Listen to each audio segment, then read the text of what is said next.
Ya, selamat malam, eee, saudara-saudara sekalian. Eee, Malam ini, kita akan sama-sama sharing tentang satu topik, yaitu kebenaran versus tipu muslihat. Nah, kenapa saya tertarik mengangkat, tentang kontradiksi dari dua dua hal ini? Karena, dua hal ini sekalipun pada kenyataannya bertentangan, tapi seringkali itu bisa dibalut dalam kemasan yang kalau bisa dikatakan sama, bisa dibalut dalam kemasan yang sama. Jadi ada seringkali orang justru tidak dapat membedakan mana tipu muslihat dan mana itu kebenaran. Ini yang yang menjadi uh, pertimbangan bagi saya untuk mengangkat topik topik topik ini. Kayak kasus-kasus pernah barusan dari pagi saya nerima SMS yang bilang saya dapat 100 juta. Wih, kita lihat dari mana yang ngirim, ternyata dari nomor nomor yang tidak dikenal. Udah gitu di bagian bawahnya ditulis lagi, hati-hati penipuan. Ini kan gimana ya? Kita udah tahu sendiri kan gimana SMS-SMS itu yang aslinya memang penipuan, tapi di bawahnya ditulis hati-hati penipuan. Jadi kayak sesuatu yang aneh gitu. Ini cuma pengantar aja. Nah, malam ini kita mulai dari satu satu contoh yang mungkin banyak dari kita miss dari sini. Oke, kita mulai ke slide selanjutnya. Kita next, Pak Indra. Oke, kalau kita membaca kata ini atau mungkin yang sering dipahami sebagai sebuah nama, eh, kebanyakan dari orang Kristen mungkin akan mengatakan bahwa ini adalah nama pribadi atau nama dari setan, nama dari iblis, atau bahkan ada yang mengatakan bahwa ini adalah nama dari the fallen angel, malaikat yang jatuh. Bahkan sudah ada dibikin film seriesnya itu di luar negeri yang kemudian katakan bahwa sosok sosok uh, Lucifer ini orang yang sangat ganteng, yang punya ilmu, kekuatan dan lain sebagainya. Yang saya mau sharing malam ini mungkin akan sedikit beda dari pemahaman yang yang dimiliki kebanyakan orang Kristen. Oke, bisa next Pak Indra.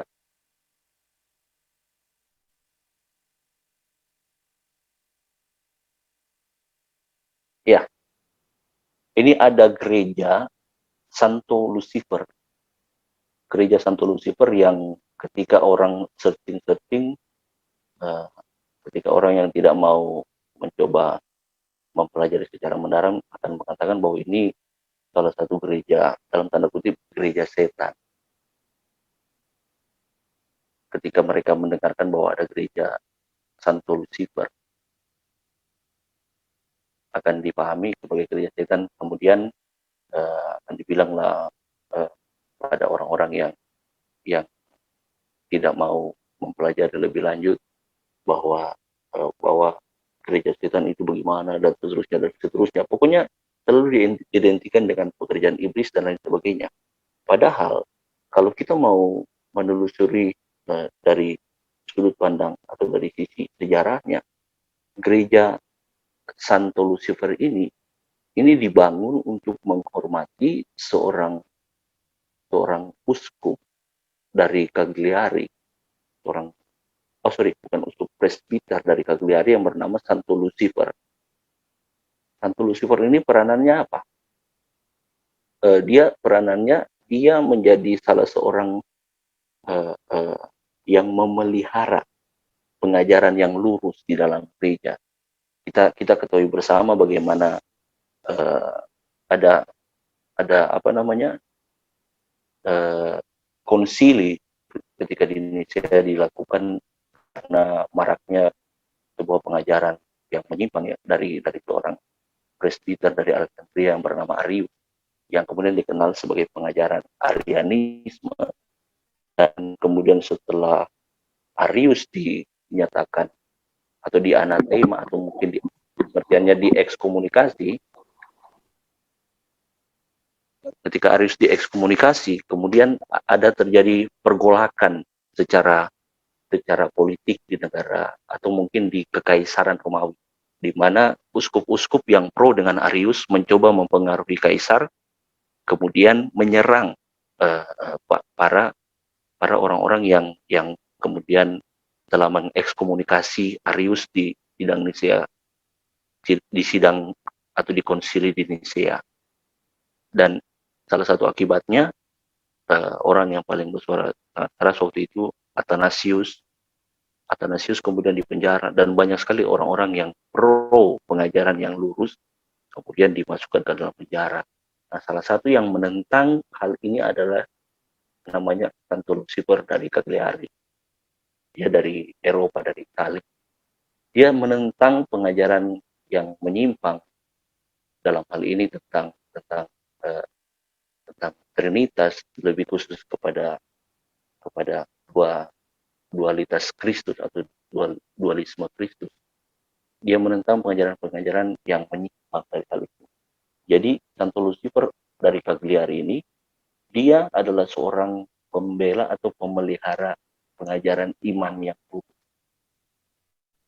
Nah, dari sini mungkin sudah muncul pertimbangan-pertimbangan, karena Santo Lucifer ini hidup sekitar abad keempat Masehi, dan di awal itu belum pernah ada satu orang pun bapak gereja yang mendeskripsikan Lucifer sebagai nama dari iblis atau nama pribadi dari setan. Tidak pernah ada pun tulisan bapak gereja yang menyebutkan hal tersebut. Nah, kemudian bagaimana kemudian Lucifer ini bisa dipahami sebagai nama iblis atau nama setan? Itu kata Lucifer pertama kali digunakan oleh Hieronymus, yang biasa disebut Jerome, Santo Hieronymus, yang menulis Biblia Sacra Vulgata, yaitu terjemahan Alkitab dalam bahasa Latin yang sekarang ini masih terus dipakai oleh saudara-saudara kita dari Katolik. Bisa next slide. Nah,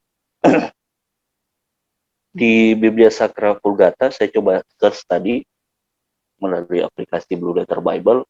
Kata Lucifer sebenarnya ditemukan 3 kali. Di Yesaya 14 ayat 12, kemudian di 2 Petrus 1:19, kemudian ada juga satu di Ayub 11 ayat 17. Tapi saya hanya mengambil 2 ayat saja yang mungkin bisa sebagai perbandingan. Nah, kita tahu bersama Yesaya 14:12 inilah yang kemudian menjadi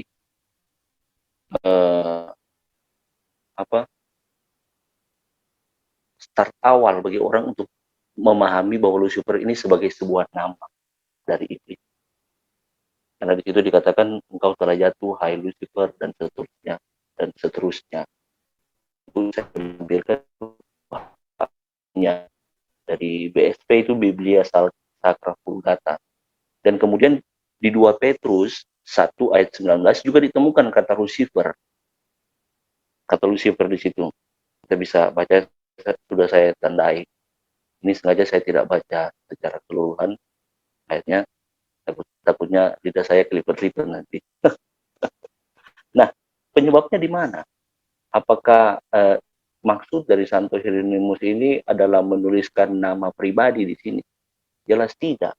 Karena pada awalnya kata Lucifer ini adalah kata yang sangat netral.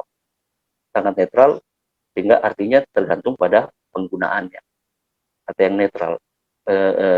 Dan ini pun diterjemahkan sebagai bintang timur. Dan kata yang diterjemahkan sebagai bintang timur kalau dalam bahasa Latin itu ada digunakan kata Lucifer. Tapi kalau kita juga baca di Wahyu 22 ayat 16 kalau tidak salah, ketika Yesus mengatakan bahwa dia adalah bintang timur yang gilang gemilang, itu tidak menggunakan kata Lucifer. Jadi dia menggunakan kata, kalau tidak salah di situ, Stella Splendida et Matutina. Jadi bintang timur yang gilang gemilang, tidak menggunakan kata Lucifer. Nah, penggunaannya kalau bisa saya bandingkan sama saja dengan penggunaan kata dalam bahasa Yunani agape, phileo, dan lain sebagainya. Itu sebenarnya kata-kata yang sifatnya netral, tidak ada satupun yang mengindikasi pada satu hal yang khusus atau satu hal yang spesifik. Nah, kita balik lagi ke hal ini. Lalu di mana letak kekeliruannya kalau begitu? Nah, letak kekeliruannya itu dimulai dari abad 17, awal abad 17 ketika Alkitab pertama kali diterjemahkan dalam bahasa Inggris, yaitu dalam King James Version. Bisa naik, Pak Indra?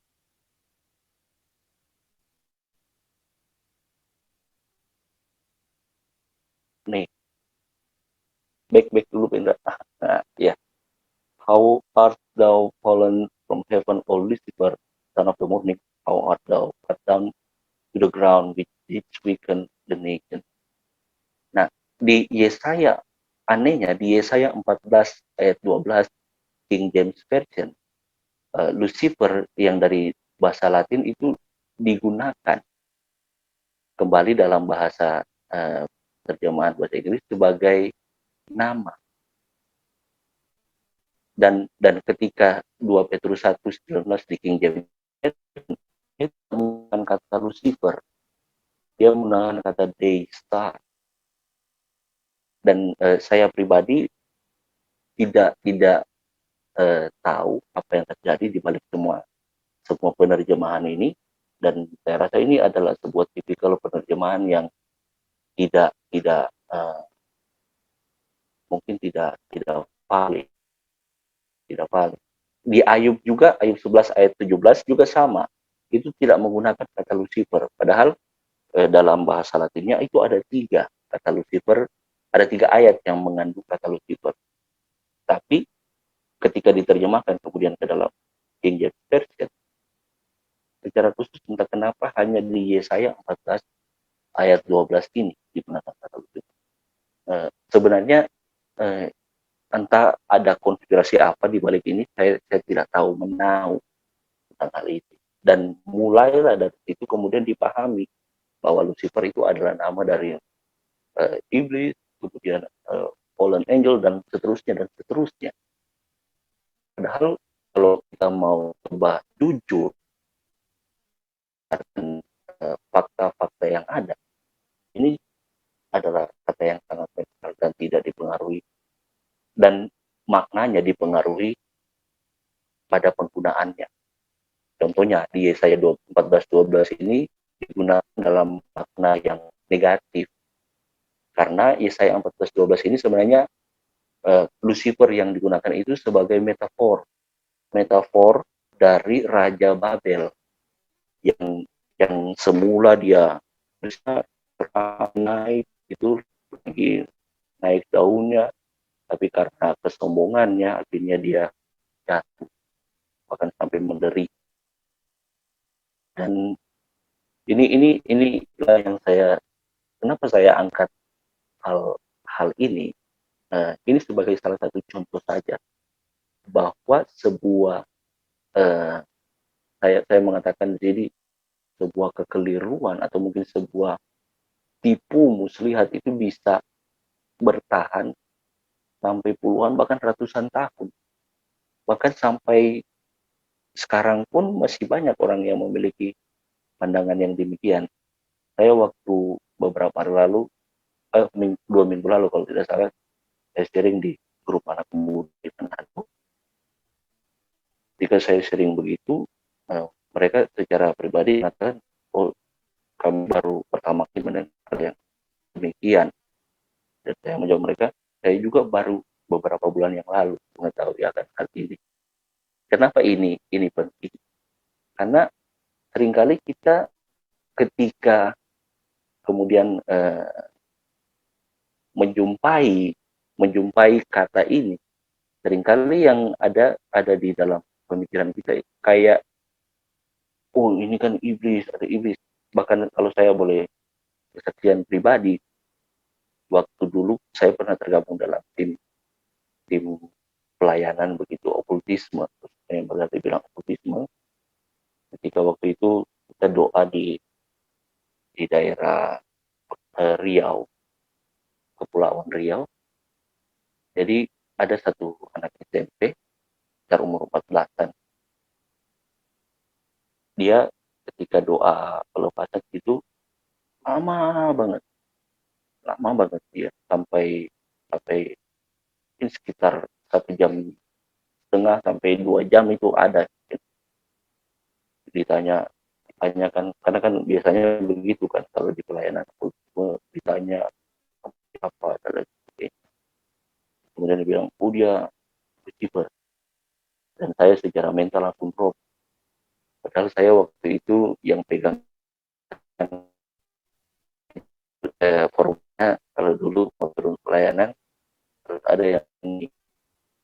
Nah, katanya saya dulu punya jubah pujian, katanya kayak semacam karunia begitu. Jadi saya itu merah dan sebagainya. Akhirnya saya dan tahu entah lepas betul atau di mana langsung drop banget itu ketika ada nama itu. Dan ini sebagai salah satu contoh bahwa uh, kesalahpahaman atau bahkan tipu muslihat itu bisa bikin orang tidak memiliki apa namanya dasar yang benar, dasar yang teguh untuk terus bertahan dalam kehidupan dan lain sebagainya. Ini sebagai salah satu contoh saja. Salah satu contoh saja bagaimana kata yang netral kemudian disalah paham. Entah kalau saya menyebut ini ada konspirasi iblis di dalam bagaimana dia memainkan tipu muslihatnya. Mungkin dari teman-teman sekalian mungkin ada yang bertanya, lalu bagaimana dengan orang-orang yang bersaksi mereka bertemu dengan uh, Lucifer, gitu, dengan iblis yang mengaku bahwa namanya Lucifer. Saya tidak mengatakan bahwa mereka uh, menyampaikan kesaksian yang palsu atau berbohong, tapi bukankah untuk mempercayai perkataan dari iblis kita perlu perlu uh, apa namanya untuk bisa mempercayainya kita perlu berhati-hati karena dalam firman Tuhan ditulis bahwa dia adalah bapa segala pendusta, tidak ada kebenaran dalam perkataannya, tidak ada sesuatu yang nilainya pasti di perkataannya, semuanya bisa bisa jadi dia memutar fakta dan lain sebagainya. Jadi saya tidak mengatakan orang-orang yang memiliki pengalaman supranatural itu berbohong, karena bisa saja mengalami kejadian-kejadian semacam Yesus saja bisa mengalami kejadian iblis menyertainya. Tapi untuk mempercayai perkataan iblis inilah kita perlu berhati-hati. Oke, itu hanya sebagai contoh saja betapa sebuah salah paham atau sebuah lihat ini bisa bertahan makan sampai ratusan tahun. Oke, kita masuk ke pembacaan kita di malam ini dari Kisah Para Rasul 13 ayat 10. Hai anak iblis, engkau penuh dengan rupa-rupa tipu muslihat dan kejahatan. Engkau musuh segala kebenaran. Jika engkau akan berhenti melakukan jalan Tuhan yang lurus itu, saya jelaskan sedikit background ceritanya dari Para Rasul 13 ini. Jadi ketika waktu itu Paulus dan Barnabas pergi ke pulau Siprus namanya, dan mereka tiba di daerah yang namanya Pafos. Di Pafos itu mereka bertemu seorang yang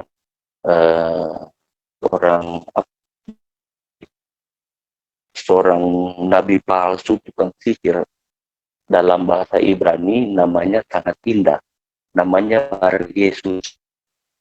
Kalau mau diartikan secara harfiah, Bar Yesus itu Bar itu kan anak, Yesus Yesus itu Yesua, yang menyelamatkan, jadi anak Tuhan yang menyelamatkan. namanya padahal sangat indah, tapi katanya tidak dipangkir dan lain sebagainya. Yang kemudian disebut dalam bahasanya itu Elimas. Jadi Paulus bilang di Elimas anak iblis, bukan Halimas. Kalau Halimas itu anak Tuhan itu. Nah, apa namanya? Ketika mereka tiba di daerah Pafos, Elimas ini kedekatannya dengan pemimpin di daerah Pafos itu, kemudian dia mencoba membelokkan atau dia mencoba mempengaruhi pemimpin itu supaya murtadlah dari imannya, supaya dia beralih dari imannya. Kemudian singkat cerita, Paulus mengharik orang itu yang tertulis di kemudian kita malah iblis, kau pun dengan musik dan kejalan musuh segala kebenaran, kamu berhenti memberikan jalan Tuhan yang lurus itu, dan seterusnya di ayat 12 sesuai perkataan Paulus, Elimas ini kemudian menjadi buta karena tindakan yang dilakukan.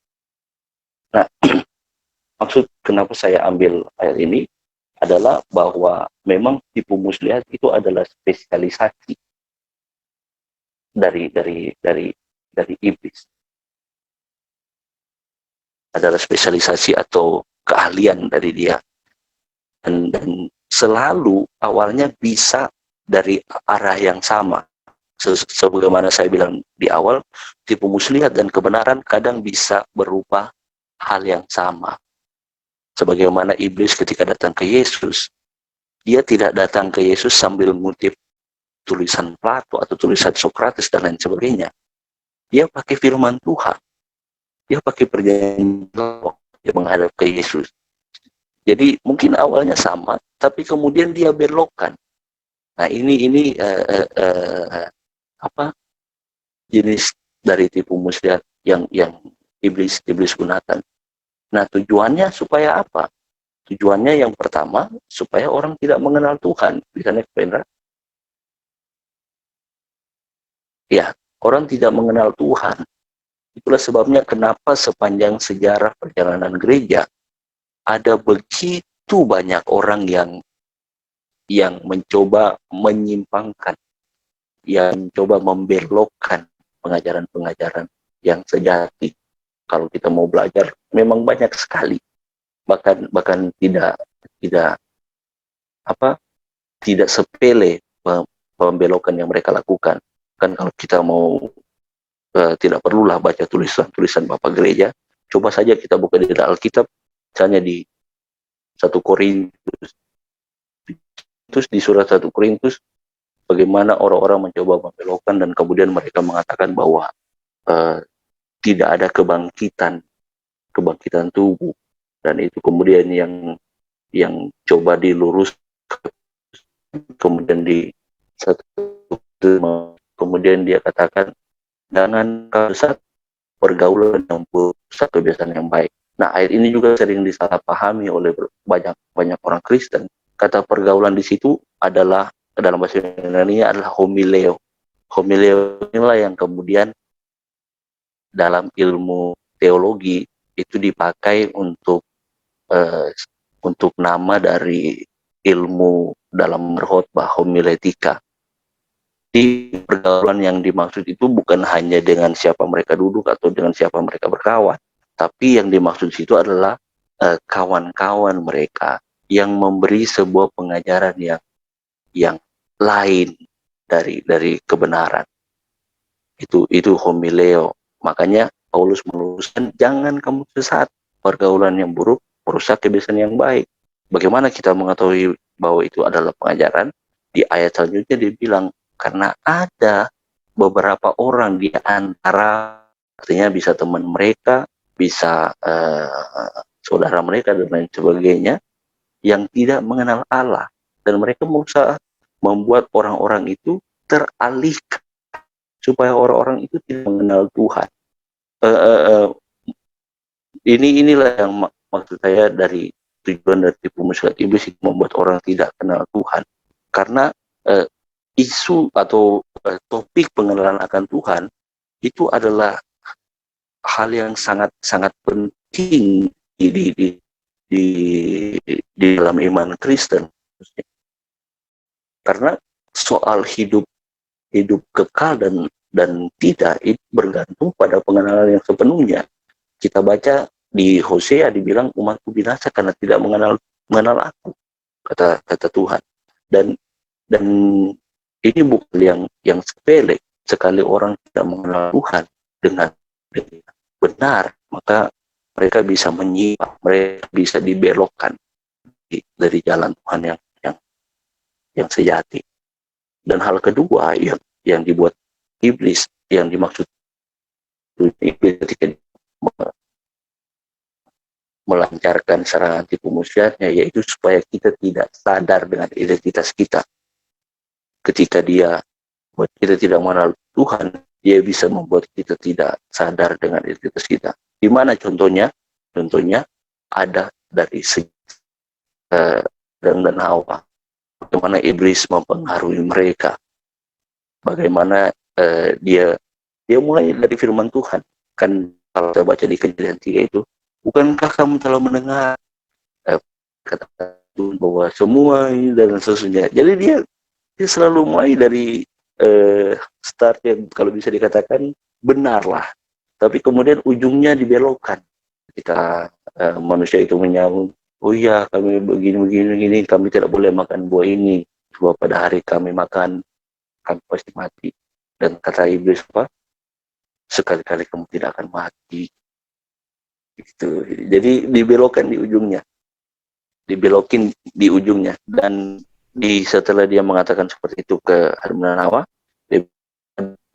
kamu kalau makan buah itu seperti Tuhan, menjadi sama seperti Tuhan.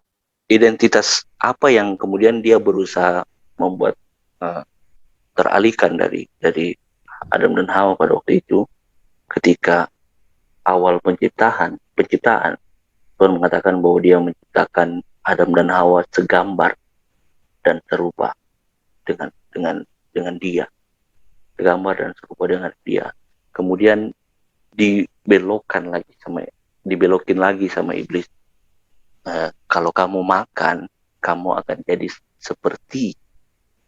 Ini kan makanya saya sangat senang perkataan dari Paulus ketika dia menuliskan surat-surat kepada jemaat-jemaat. Contohnya kita ambil Korintus saja, kan kita tadi sudah bahas tentang Korintus.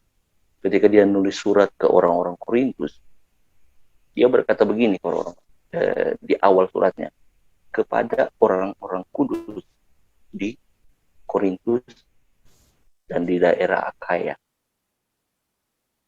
Jadi dia mulai dari perkataan orang-orang kudus. Tapi ketika kita mencoba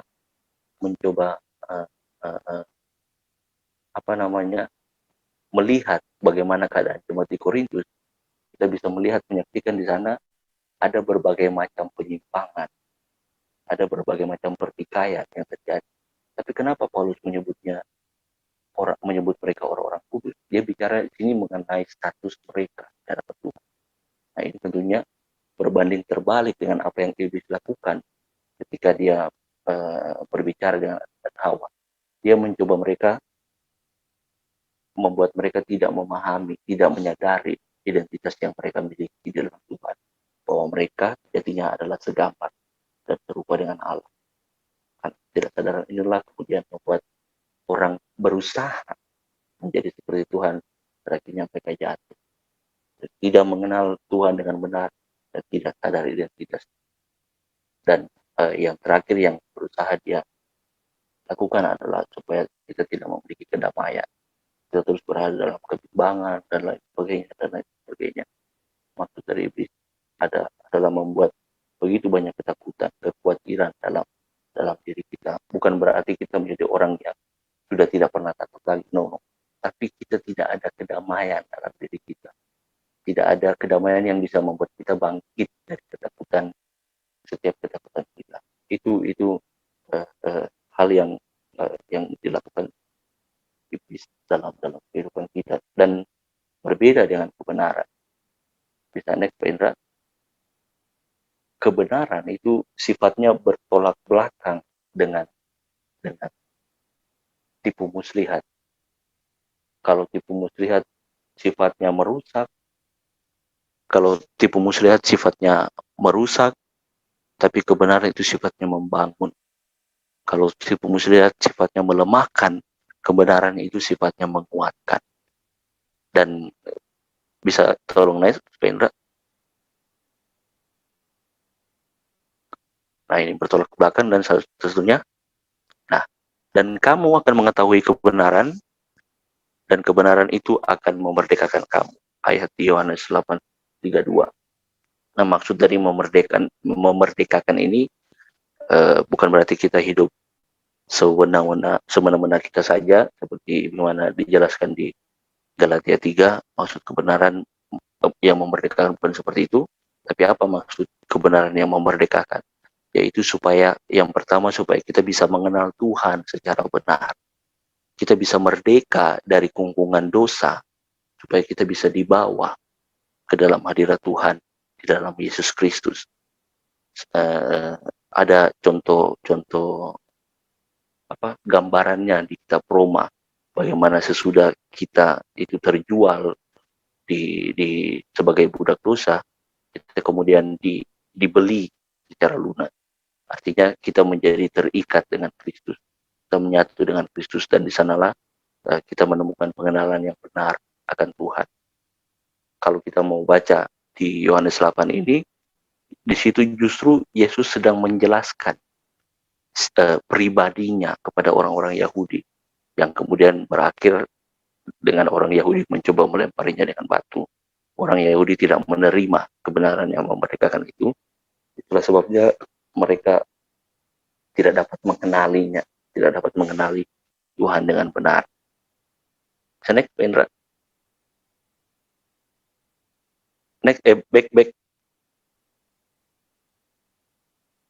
Oh ya, dan hal yang selanjutnya yang tidak yang dilakukan oleh kebenaran adalah bahwa menyadarkan kita akan identitas kita. Jadi berbeda, bertolak belakang dengan tipu muslihat tadi, dan yang terakhir adalah memberikan kita kedamaian yang sejati. Jadi kedamaian yang sejati bukan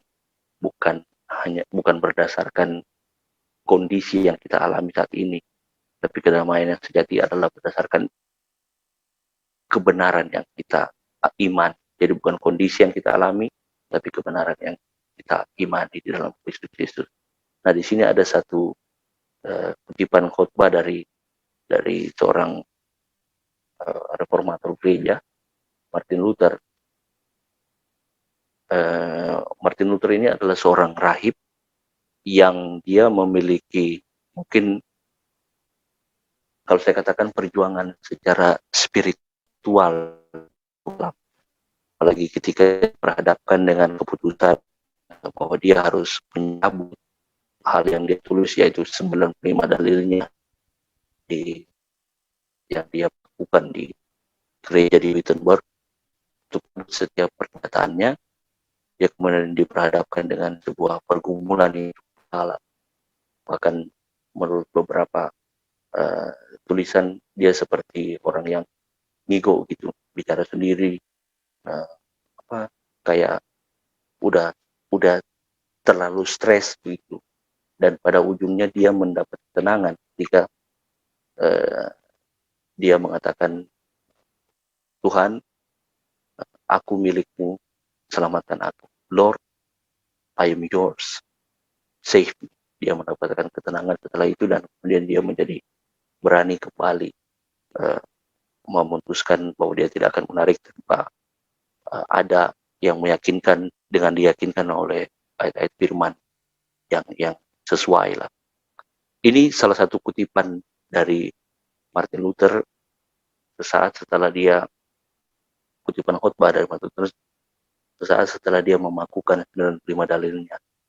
Dia berkata begini, jahat tidak bersedia mengampuni, begitulah aku memandang Tuhan, menghukum kita dalam kehidupan ini, memasukkan kita dalam api penyucian dosa setelah kematian, menghukum orang berdosa untuk dibakar dalam neraka selamanya. Tapi ternyata aku salah. Bagi yang melihat Tuhan sebagai pribadi yang pemarah, tidak melihatnya secara benar.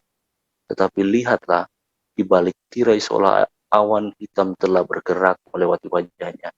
Jika kita sungguh percaya bahwa Kristus adalah penyelamat kita, maka kita memiliki Tuhan yang pengasih. Dan melihat Tuhan dengan iman adalah melihat hatinya yang ramah. Jadi, saat iblis mendakwakan dosa padamu dan menyatakan kau berhak atas kematian dan neraka, katakan ini padanya. Aku akui diriku pantas atas kematian dan neraka. Lalu kenapa? Setahuku, orang yang menderita dan menebus dosaku, namanya Yesus Kristus anak Allah. Di mana dia berada, di sanalah aku akan berada. Ini sebuah kalimat yang uh, secara pribadi sangat memberkati kehidupan saya, yang mungkin ini juga ikut mentransformasi cara berpikir atau mungkin teologi yang saya imani, teologi yang saya ikuti.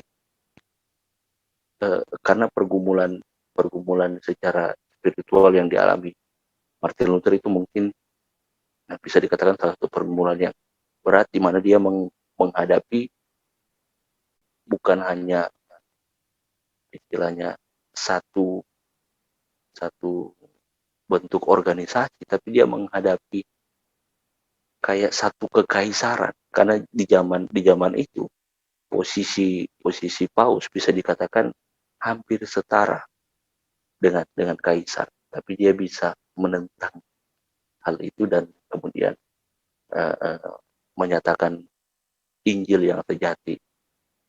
Dan uh, apa namanya, sebagai penutup saya tulis sini next Vendra. Nah, di sini, sehebat apapun tipu muslihat iblis, perlu kita sadari bahwa dia sudah kalah.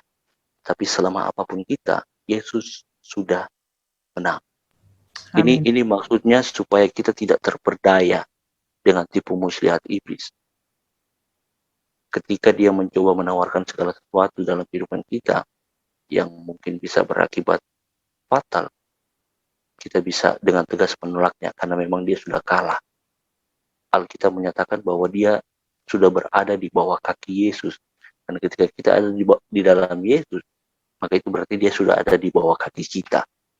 Jadi kalau dia naik-naik dikit, bisikin segala macam ke telinga kita, bilang aja, tempat lu di bawah, bukan di telinga sini.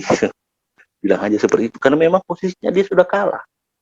Yang dia mainkan sekarang ini adalah tipu muslihat demi tipu muslihat, mempengaruhi banyak orang dengan ketakutan, kekhawatiran, dan lain sebagainya, supaya orang tidak percaya Tuhan. Kita bisa lihat di masa-masa sekarang ini, dan saya pribadi beberapa waktu lalu itu dapat chat dari seorang sepupu saya. Dia kerja sebagai pelaut, jadi bukan hanya nenek moyang saya pelaut, ada sepupu saya juga jadi pelaut. Dia sebelum naik kapal ikut berangkat, mereka diharuskan untuk vaksin dan juga swab PCR. Kemudian karena dia dengar, ini ironis sih, dia dengar ada mungkin salah satu khotbah atau salah satu pernyataan dari hamba Tuhan yang mengatakan bahwa vaksin ada inilah, ada chip nanti, kalian bisa dipengaruhi sama antikris, dan kalian bisa dilacak, kalian bisa dikendalikan, dan seterusnya dan seterusnya. Dan itu membuat dia jadi orang yang sangat ketakutan padahal dengan vaksin. Padahal kalau dia nggak vaksin, dia bisa berangkat, dia nggak bisa pergi melaut, dan dia nggak bisa dapat penghasilan. Padahal posisinya di keluarga itu sekarang dia sebagai tulang punggung keluarga. Coba bayangkan bagaimana kemudian dia tidak ada penghasilan, siapa yang akan menghidupi keluarganya nanti. Karena bapaknya saya itu udah meninggal tahun lalu. Dan ini ironis karena dia mendengarnya justru dari hamba Tuhan tentang itu. Bawa orang ke dalam ketakutan demi ketakutan. Dan saya hanya membalasnya ayat dari Roma 8 ayat 8. Baik kuasa-kuasa pemerintah, kuasa yang ada di atas, ada di bawah, itu tidak akan memisahkan kita dari kasih Kristus. Dan setelah dia baca, puji Tuhan sangat memberkati dia, dan besoknya dia langsung divaksin. Ini yang maksud saya, tipu muslihat itu membelenggu orang dalam ketakutan dan tidak ada kedamaian. Orang tidak menjadi sadar tentang identitasnya. Orang tidak kenal Tuhan secara benar. Tapi berbeda ketika kita menyampaikan kebenaran. Kebenaran itu justru memerdekakan. Kebenaran itu justru menyelamatkan kita. Kebenaran justru memberikan kita damai sejahtera. Apapun bisa kita alami. Bahkan saya pernah tulis status di Facebook, sekalipun ada kemungkinan bagi kita untuk terjangkit virus corona, itu tidak akan mungkin cukup untuk membuat kita terpisahkan dari kasih Kristus. Percayalah bahwa Yesus sudah menang.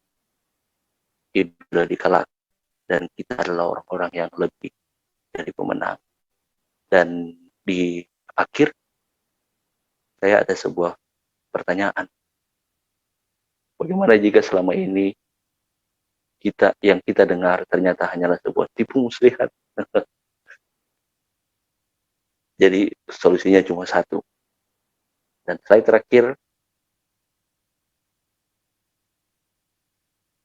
setialah dalam Injil kebenaran, setialah dalam Injil yang sejati, setialah di dalam Tuhan. Tuhan memberkati kita semua. Thank you.